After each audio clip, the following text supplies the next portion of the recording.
اور امریکہ کے اتحادیوں میں.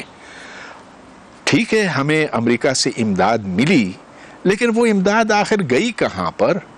زیادہ امداد جو ہے وہ فوجی ساز و سامان کی شکل میں تھی، اور میں سمجھتا ہوں کہ پاکستان کے عوام کو اس سے کوئی فائدہ نہیں ہوا. بھارت کے وزیر اعظم جواہر لال نہرو پاکستان کو ملنے والی امداد پر امریکہ سے ناراض تھے، لیکن امریکی صدر آئزن ہاور نے انہیں یقین دلایا کہ پاکستان کو دیے جانے والا اسلحہ بھارت کے خلاف جارحیت میں استعمال نہیں ہوگا. پاکستان میں جاری سیاسی افراتفری کا فائدہ اٹھاتے ہوئے جنرل ایوب خان نے 1958 میں مارشل لاء نافذ کر کے اقتدار پر قبضہ کر لیا. جولائی 1961 میں صدر ایوب خان نے امریکہ کا دورہ کیا، جہاں امریکی صدر جان ایف کینیڈی نے ان کا شاندار استقبال کیا. یہ مناظر آج بھی دیکھنے کے قابل ہیں.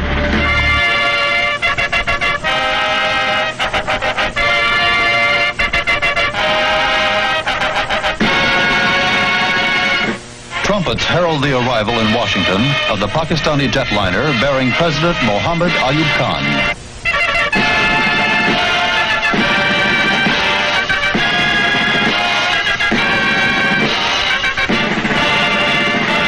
I am overwhelmed by the warmth of reception, Mr. President, you have given me, and very kind words you have expressed about my country and its relationship with your country.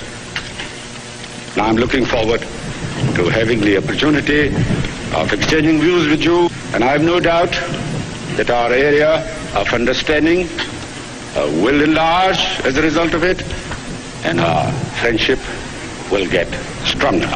Pakistan کے صدر اور وزراء اعظم تو امریکہ کے دورے کرتے رہے ہیں، مگر پاکستان سے ایک ایسی شخصیت نے بھی امریکہ کا دورہ کیا جو نہ تو کوئی سرکاری عہدیدار تھے اور نہ ہی کوئی اہم شخصیت، مگر انہیں خود امریکی نائب صدر لنڈن بی جانسن نے امریکہ کے دورے کی دعوت دی تھی، اور پوری دنیا کے میڈیا میں اس ملاقات کا چرچا ہوا. کراچی کی سڑکوں پر اونٹ چلانے والے بشیر ساربان کو امریکی نائب صدر لنڈن بی جانسن نے دیکھا تو بہت حیران ہوئے. اونٹ گاڑی ان کے لیے ایک عجیب و غریب چیز تھی. انہوں نے بشیر ساربان کو امریکہ کے دورے کی دعوت دی. بشیر صاحبان امریکہ پہنچے تو ان کا شاندار استقبال کیا گیا اور وہ امریکی اخبارات کی شہ سرخیوں کا حصہ بنتے رہے. مدت ہو گئی آپ سے ملے ہوئے، یہی انتظار تھا کہ خدا بند کریم کب ملائے آپ سے. I understand that he's going to name his camels. Has he had any success, any progress in that? وہ کہہ رہے ہیں کہ آپ اپنے اونٹ کا نام رکھنا چاہتے ہیں، اس کے بارے میں کچھ آپ کہہ سکتے ہیں؟ وہ تو اونٹ ہے، کیا نام اس کا رکھا جائے گا. 1962 میں چین اور بھارت کے درمیان جنگ ہوئی تو امریکہ نے چین دشمنی میں بھارت کو اسلحہ فراہم کیا. امریکہ کا یہ رویہ پاکستان کے لیے ناقابل برداشت تھا. پہلی بار پاک امریکہ تعلقات میں دراڑیں پڑنا شروع ہو گئیں.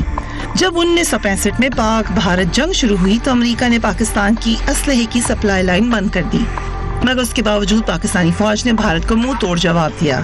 جنگ ختم ہو گئی مگر پاکستان کا امریکہ سے اعتماد اٹھ چکا تھا. 1971 میں ایک بار پھر امریکہ نے پاکستان کا ساتھ چھوڑ دیا. پاکستانی قوم امریکی بحری بیڑے کا انتظار ہی کرتی رہی، مگر نہ امریکی بیڑا آنا تھا اور نہ ہی آیا.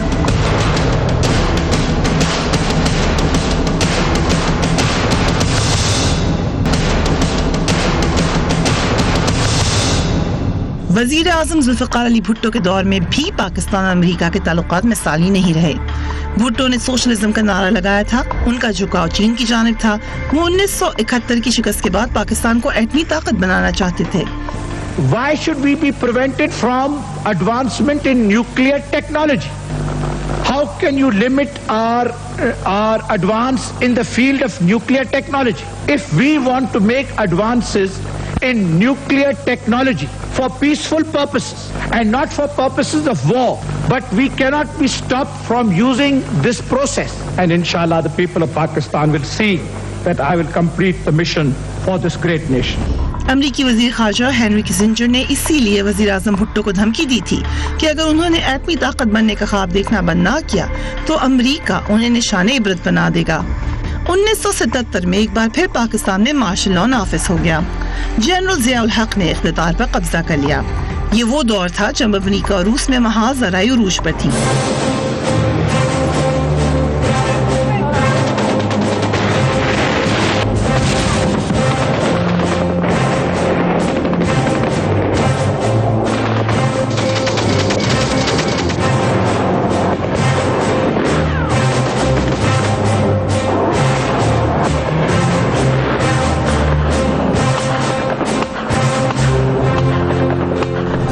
افغانستان پر قبضہ کر لیا. امریکہ کو پھر پاکستان کی ضرورت آن پڑی. افغانستان میں جہاد کا آغاز ہو گیا. پاکستان کو اس جہاد کا بیس کیمپ بنا دیا گیا. دنیا بھر سے مجاہدوں کو اکٹھا کر کے انہیں پاکستان لا کر تربیت دی جاتی تھی اور ایسا خوشی خوشی کیا جاتا تھا. امریکی اسلحہ فراہم کیا جاتا اور پھر روس سے لڑنے افغانستان بھیجا جاتا. اس دور میں پاکستان پر امریکی نوازشیں عروج پر تھیں. آج طالبان کے شہریوں کو کوڑے مارنے پر تلملانے والے امریکہ نے اس وقت جنرل ضیاء الحق کے سیاسی کارکنوں کو سرعام کوڑے مارنے پر آنکھیں بند کر رکھی تھیں.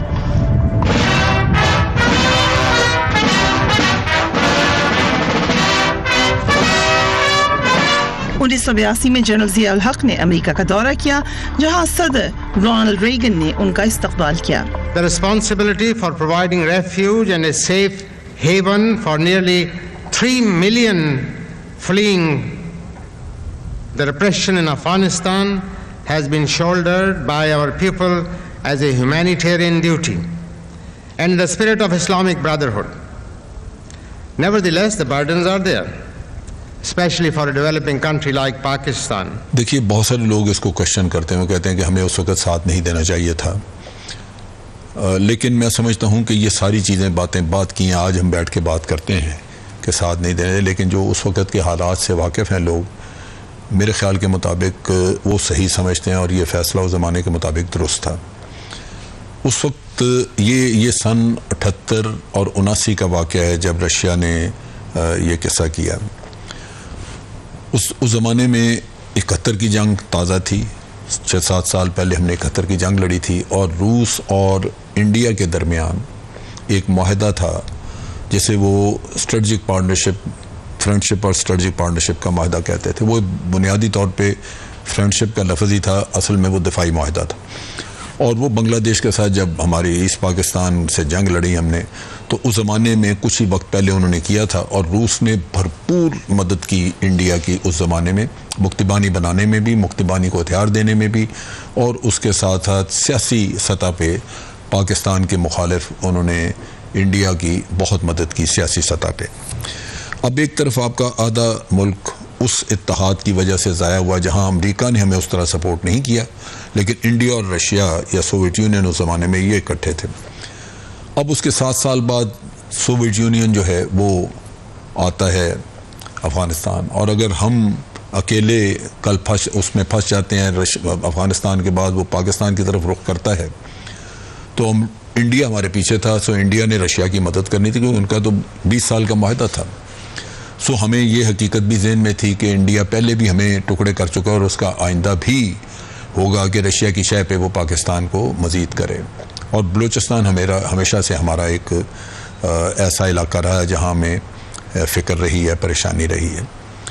دوسرا جو تھا وہ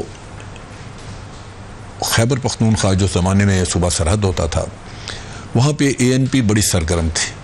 71 کی جنگ کے بعد جب بنگلہ دیش بنا تو ولی خان یہ گئے انڈیا اور یہ ملے جا کے اندرا گاندھی کو, اور انہوں نے کہا کہ جی چونکہ اب بنگلہ دیش بن گیا ہے تو اب مہربانی کر کے آپ پختونستان بھی بنوا دیں. ضیاء الحق کی حکومت تھی, انہوں نے فیصلہ کیا کہ وہ افغان مجاہدین کو تربیت دیں گے اور ان کا ساتھ دیں گے, اور ہم افغانستان کی جنگ میں شامل ہو گئے. یعنی ہم فرنٹ لائن سٹیٹ تھے, ہمارے ہاں سارے افغان مجاہدین رہنما موجود تھے, یہاں پہ ان کے تربیت کے مراکز تھے. CIA, امریکہ خفیہ ادارہ اور ISI انہوں نے مل کر کام کیا. اور جنرل ضیاء الحق ویسے بھی ان کی اسلام سے وابستگی تھی, انہوں نے میرے خیال میں عقیدے کے مطابق بھی مجاہدین کا ساتھ دیا. اس میں بھی کچھ غلطیاں ہوئیں, ایک گروپ کا ساتھ بڑھ کر دیا, کسی کا کم دیا, اس سے بھی پاکستان کی مخالفت پیدا ہوئی. اور آپ دیکھیں کہ وہ جو مسئلہ شروع ہوا کہ ہم افغانستان کے اندرونی حالات میں ملوث ہو گئے, وہ اب تک چل رہا ہے, وہ ختم نہیں ہوا. اس سے ہماری مشکلات میں اضافہ ہوا. افغان مہاجرین آئے, ایک وقت میں 5 ملین 50 لاکھ افغان مہاجر پاکستان میں تھے, ابھی بھی کوئی 25 لاکھ افغان مہاجر پاکستان میں ہیں. اتنا عرصہ گزر گیا ہے, 38 سال سے افغانستان کی جنگ چل رہی ہے. اور اس میں دیکھا آپ نے کہ یعنی ہماری قربانیاں، ہماری مدد سے افغان مجاہدین نے کامیابی حاصل کی، لیکن پاکستان کو کیا صلہ ملا؟ اس دور میں جب ضیاء الحق پاکستان کے صدر تھے تو ہم نے امریکہ کو اپنے آپ کو بیچ ڈالا. ہم نے کہا کہ ہم تمہارے لیے جنگ لڑیں گے ڈالروں کی خاطر، اور پھر یہاں ایک جہاد کا اہتمام کیا گیا. اس جہاد میں سعودی عرب بھی شامل تھا، پاکستان کے علماء بھی تھے، اور سارا پیسہ تو امریکہ سے آ رہا تھا اور اسلحہ بھی وہاں سے. مل کر ہم نے سوویت یونین کو شکست دے دی، جس کے نتیجے میں ٹھیک ہے آخر کار سوویت یونین ٹوٹ پھوٹ گیا، لیکن اس کے بعد جس طرح کے مجاہدین جو پھر بعد میں طالبان بنے اور جہاں سے پھر دہشت گردی کی شروعات ہوئی، آج بھی ہم اس کا خمیازہ بھگت رہے ہیں، اس لیے کہ جو ہم نے ان کو غیروں کے خلاف تیار کیا تھا بعد میں وہ اپنوں کے خلاف ہو گئے. امریکی صدر نے پاکستان کو $3 بلین سے زیادہ کی معاشی اور فوجی امداد دینے کا اعلان کیا، جبکہ 1986 میں پاکستان کو $4 ارب کی امریکی امداد فراہم کی گئی. افغانستان میں جنگ کے خاتمے کے بعد امریکہ کو پاکستان کی ضرورت نہ رہی. جنرل ضیاء الحق کی آمریت کے مقابلے میں بے نظیر بھٹو اور نواز شریف کی جمہوری حکومتوں کے دور میں امریکہ اور پاکستان کے تعلقات میں ایک بار پھر فاصلہ آ گیا. وزیر اعظم بے نظیر بھٹو نے امریکہ کا دورہ کیا اور تعلقات بحال کرنے کی کوششیں کی، مگر دونوں ممالک کے درمیان برف نہ پگھل سکی. اس دوران امریکہ کو اچانک پاکستان کا ایٹمی پروگرام یاد آ گیا اور 1990 میں امریکی صدر جارج بش نے پریسلر ترمیم کے قانون کے تحت پاکستان کی امداد بند کر دی. I am encouraged by my discussions with the President this morning and the understanding that he has shown for Pakistan's position. I welcome the Clinton administration's decision to work with Congress to revise the Pressler Amendment. پھر آئے وزیر اعظم میاں نواز شریف. اس زمانے میں وزیر اعظم میاں نواز شریف اور امریکی صدر Bill Clinton کے درمیان قریبی تعلقات تھے، مگر جب میاں نواز شریف کے دور میں بھارت نے ایٹمی دھماکے کیے تو پاکستان پر پریشر بڑھ گیا کہ وہ ایٹمی دھماکے کرے. جب پاکستان نے نواز شریف کے زمانے میں ایٹمی دھماکے کیے تو امریکہ نے پاکستان کے معاشی امداد بند کر دی اور پابندیاں لگا دی. انشاءاللہ ہم غافل نہیں ہیں پاکستان کے سیکورٹی کنسرن سے. جو پاکستان کے لیجیٹمیٹ سیکورٹی کنسرنز ہیں ہم ان سے غافل نہیں ہیں، اور میں یہ سمجھتا ہوں کہ ہم اس سلسلے میں اپنا فیصلہ خود کرنے کا حق رکھتے ہیں.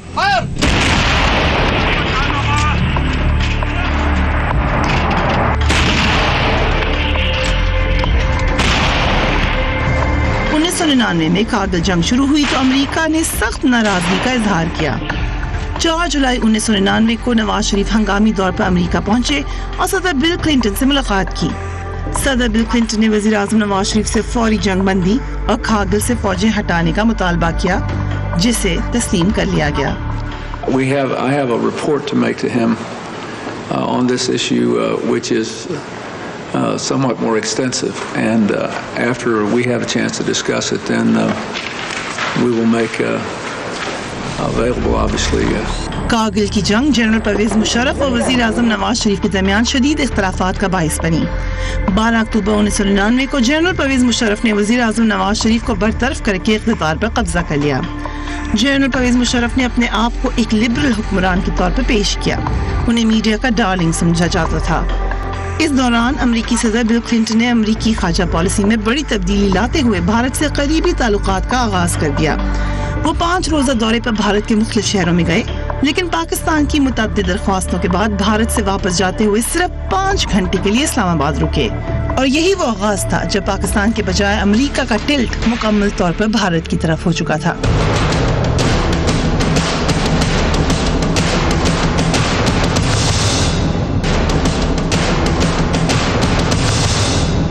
مگر پھر آیا 11 ستمبر 2001. امریکہ میں 9/11 حملے ہو گئے اور عالمی سیاست کا نقشہ ہی بدل گیا.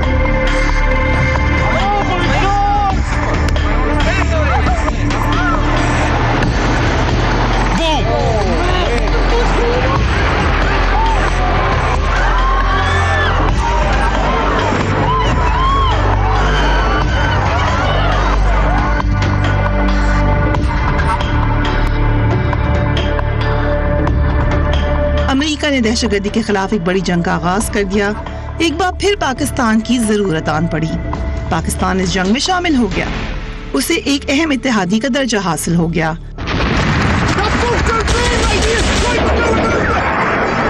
بش، مش اور ٹونی بلیئر کی شکل میں ایک ٹرائنگل وجود میں آئی. جنرل مشرف نے جس طرح کہتے ہیں سنتے ہیں، ایک ٹیلی فون آیا امریکی سیکرٹری اسٹیٹ ڈپارٹمنٹ وزیر خارجہ کولن پاول کا، اور یہ مان گئے. ساری مطالبات شرائط یہ مان گئے. پارلیمنٹ سے بھی نہیں پوچھا، میرے خیال میں جو ان کی کابینہ تھی اس سے بھی نہیں پوچھا، اور انہوں نے پاکستان کو پھر سے ایک امریکی جنگ میں شامل کر لیا. اب دیکھیں نا، عجیب بات ہے کہ پہلے امریکہ نے ہم سے کہا ضیاء الحق کے دور میں کہ آپ افغان مجاہدین کا ساتھ دیں، اور پھر جب امریکہ نے حملہ کیا اکتوبر 2001 میں افغانستان کے اوپر، تو پھر ہم سے اس کے برعکس کام کروایا گیا کہ پہلے آپ مجاہدین کو سپورٹ کریں، ان کو پناہ دیں، ابھی انہی مجاہدین کو جو ان کے بعد طالبان آئے ان کو ختم کریں، ان کو ماریں. تو ہم سے دو مختلف کام امریکہ نے لیے اور ہم مان گئے. مشرف مان گیا اس لیے کہ اس کی جو حکومت تھی وہ کمزور تھی ایک طریقے سے. اس نے پارلیمنٹ سے نہیں پوچھا، اور اس کو اپنا اقتدار کو طویل کرنا بھی تھا. اس سے پہلے جب تک امریکہ نے حملہ نہیں کیا تھا، 9/11 کے واقعات نہیں ہوئے تھے، امریکہ کو پاکستان کی ضرورت نہیں تھی، تو مشرف کو کوئی پوچھتا نہیں تھا. دیکھیں اس فیصلے میں 3-4 بڑی غلطیاں تھیں. پہلی غلطی تو ایک حکومت کے طرز حکومت کی وجہ سے تھی. میں سمجھتا ہوں کہ جمہوریت اس لحاظ سے بہت بہتر ہے کہ آپ کے پاس ایک عوام کے نمائندوں کی پارلیمنٹ ہوتی ہے جہاں آپ کو لے جا کے بڑے فیصلے کروانے چاہیے. جب بڑے فیصلے وہاں پہ ہوں گے تو وہ چونکہ عوامی نمائندے ہیں، اس کی ذمہ داری وہ خود لیں گے، وہ عوام کو جواب دہ ہوں گے. وہ اچھے ہوں فیصلے، غلط ہوں یا صحیح ہوں، لیکن بہر صورت وہ پاکستان کے عوام کے نمائندوں کے ہوں گے. یہاں یہ تھا کہ اس وقت کوئی نمائندہ حکومت نہیں تھی، جنرل مشرف خود تھے. فیصلہ کیسے کیا گیا، کیوں کیا گیا، فیصلے پہ ڈیبیٹ نہیں ہوئی، یا اگر ہوئی تو بند کمروں میں کہیں ہوئی. پارلیمنٹ میں ہوتی ہے تو آپ کو پتہ لگتا ہے کہ کلیکٹیو وزڈم کام کر رہی ہے، سارے لوگ اس پہ کو کرٹیسائز کرتا ہے، کوئی آپ کو رستہ دکھاتا ہے، بالآخر آپ کو کوئی رہنمائی ملتی ہے وہاں سے. تو یہ چیز مسنگ تھی وہاں پہ. دوسری چیز یہ ہے کہ قبائلیوں کو ہم نے امریکہ کے کہنے پہ ہم نے قبائلیوں کو یہ کہا کہ جی آپ افغانستان میں جا کے نہیں لڑیں گے، کیونکہ ہمارے قبائلی جو ہیں یہ پہلے بھی جب افغانستان میں رشیا سوویت یونین آیا انہوں نے حملہ کیا تو ہمارے قبائلی جا کے لڑے شانہ بشانہ ہمارے افغان بھائیوں کے ساتھ. اور جب امریکہ آیا تو تب بھی وہ لڑنا چاہتے تھے. اب جب ان کو روکا تو انہوں نے کہا کہ آپ ہمیں غلط روک رہے ہیں. اگر سوویت یونین آتا ہے تو آپ کہتے ہیں جی جائیں یہ جہاد ہے، تو یہ کیسے ہو سکتا ہے کہ امریکہ آ کے لڑے تو جہاد نہیں ہے؟ تو ہمارا نیریٹو غلط تھا. اس جنگ کے ملک کو بہت سنگین نتائج بھی بھگتنے پڑے. پاکستان خود دہشت گردی کی لپیٹ میں آ گیا، جس کی وجہ سے 70,000 پاکستانیوں کی شہادت اور $100 ارب کا معاشی نقصان ہوا. پاکستان کے بہت سے حلقے اسے امریکہ کی جنگ قرار دیتے رہے، جن میں پاکستان تحریک انصاف کے لیڈر عمران خان بھی شامل ہیں. بنیادی طور پر یہ کنفیوژن چند لوگوں کی پھیلائی ہوئی تھی جنہوں نے یہ کہا کہ یہ دہشت گرد ہم میں سے تو ہو ہی نہیں سکتے، یہ سرحد پار سے آئے ہیں، کہ یہ مسلمان نہیں ہیں. لیکن پھر وقت کے ساتھ یہ ثابت ہو گیا کہ یہ سارا جھوٹ ہے. آخر جن لوگوں نے ان بچوں کو بے دردی کے ساتھ قتل کیا تھا آرمی پبلک سکول میں، وہ کہیں باہر سے نہیں آئے ہوئے تھے، وہ ہمارے اپنے ہی لوگ تھے. اور یہاں جو لال مسجد میں واقعہ ہوا تھا اور اس طرح کے سینکڑوں دوسرے واقعات جہاں خودکش بمباروں نے اپنے آپ کو پھاڑا تھا، ہم یہ کہتے تھے کہ یہ تو ہم میں سے ہو ہی نہیں سکتے، لیکن پھر کئی سارے پکڑے گئے اس سے پہلے کہ وہ اپنے آپ کو پھاڑ سکتے، اور پھر حقیقت تو عیاں ہو گئی.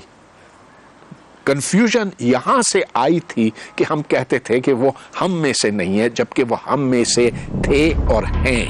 جنرل پرویز مشرف نے اپنی کتاب ان دی لائن آف فائر میں لکھا ہے کہ DGISI جنرل محمود احمد کو رچرڈ آرمیٹاج نے پاکستان پر بمباری کی دھمکی دی تھی اور کہا تھا کہ ہم آپ کو پتھر کے دور میں پہنچا دیں گے، مگر رچرڈ آرمیٹاج اور امریکی صدر جارج بش نے اس کی تردید کی اور کہا کہ پاکستان کو ہم نے کوئی دھمکی نہیں دی تھی۔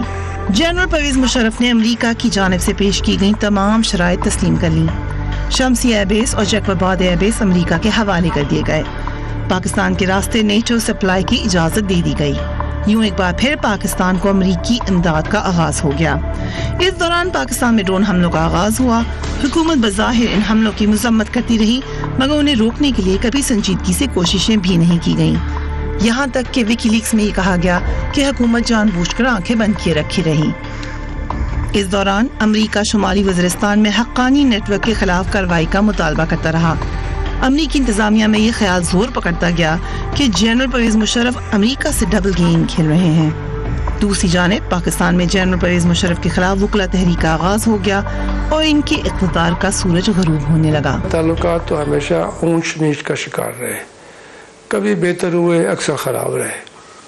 آج کل تو وہ دور ہے جب تعلقات بہت ہی خراب ہیں، اور ٹرمپ کی تقریر کے بعد اگر یہی پالیسی انہوں نے اپنائی کہ پاکستان کے اوپر الزامات، پاکستان کے اوپر کوئی خلاف کوئی کارروائی کریں گے تو تعلقات تو خراب ہو جائیں گے۔ اب دیکھیں نا امریکہ کیا کرے گا پاکستان کو دباؤ میں لانے کے لیے۔ ممکن ہے جو پاکستان کی حیثیت ہے کہ پاکستان نیٹو کا رکن نہیں ہے لیکن نان نیٹو اتحادی ہے، اس کے بھی پاکستان کو کچھ فائدے ہیں تھوڑے بہت، تو وہ بھی اگر آپ فیصلہ کر لیں کہ یہ جو سٹیٹس ہے پاکستان کا ختم کر دیں گے۔ اگر آپ یہ فیصلہ کرتے ہیں کہ پاکستان کی اقتصادی اور فوجی امداد روکتے ہیں، پہلے ہی اس میں کمی ہو رہی ہے، کانگریس نے پاکستان کی امداد کم کر دی ہے۔ کولیشن سپورٹ فنڈ جو پاکستان پیسے خرچ کر چکا ہے فوجی کارروائیوں میں، جو آپ نے ایگریمنٹ کی ہے پاکستان کے ساتھ، وہ رقم بھی آپ نہیں دے رہے، وہ آپ نے روک لی ہے، اور شرط یہ ہے کہ پہلے آپ حقانی نیٹ ورک کے خلاف کارروائی کریں۔ وہ کارروائی کیسے ہوگی، کون اس کی مانیٹرنگ کرے گا؟ آج کے پروگرام میں امریکہ پاکستان کے بارے میں اتنا ہی، مگر ابھی بہت کچھ ہے جو ہمارے آئندہ آنے والے پروگرامز میں ملاحظہ کیجیے۔